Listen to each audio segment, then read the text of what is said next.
फौज में आना चाहते हैं वो वतन के लिए आए, वेतन के लिए नहीं। And the second question is also related to HR only, sir. This is related to Agnipath. You were recently in Nepal and you had chats, you had talks with the Nepalese army chief and other people over there, senior people. So, was there any talk on resumption of Gorkha recruitment or some consensus or breakthrough on those lines, sir? Thank you, Rahul. Next, please. इधर देना।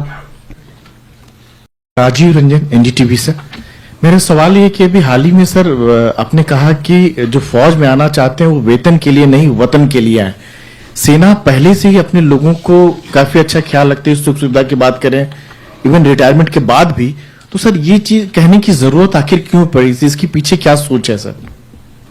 Sir, as Agnipath is concerned, as you are aware that this is not the subject due to army chiefs will discuss, and it's a political decision. And as far as India is concerned, India has already given its proposals to the Nepal side, and as and when we hear from the Nepal side, we'll be working towards that. Is it causing any deficiency in the army? No. As of today, wherever such deficiencies are there, it is being filled in by other recruitable military population.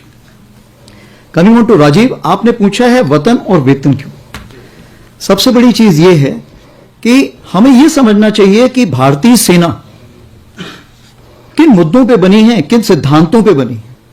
क्या वो सिद्धांत पैसे के हैं या नाम नमक निशान के हैं? तो मेरा यह कहना है कि आप नाम नमक निशान के लिए आइए, अपनी पहचान के लिए आइए, एडवेंचर एक्टिविटी के लिए आइए। मैं हमेशा यह बोलता हूं कि कारगिल में अगर एक जवान लड़ाई में आगे गया था तो क्यों गया था? क्या वो पैसे के लिए लड़ने गया था? वो अपने साथियों के लिए लड़ने गया था, अपनी बटालियन के लिए लड़ने गया था, अपनी मिट्टी के लिए लड़ने गया था। तो मेरा सिर्फ यही कहना है कि आप आते हैं तो सिर्फ पैसे के लिए मत आइए, आप हमेशा इन मुद्दों को भी साथ में लाइए और ये आपके अहम मुद्दे होने चाहिए। अगर आप इन मुद्दों के साथ आएंगे तो आप सबके साथ में शरीक होंगे, सुख दुख में शरीक होंगे और आपकी टीम के पार्ट बनेंगे।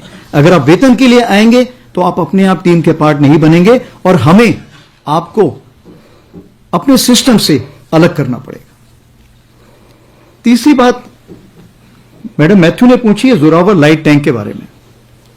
तो as far as Zorawar light tank is concern, you are aware that we are looking at approximately 354 tanks to begin with, and in Jan 2023 we had given the AON for that.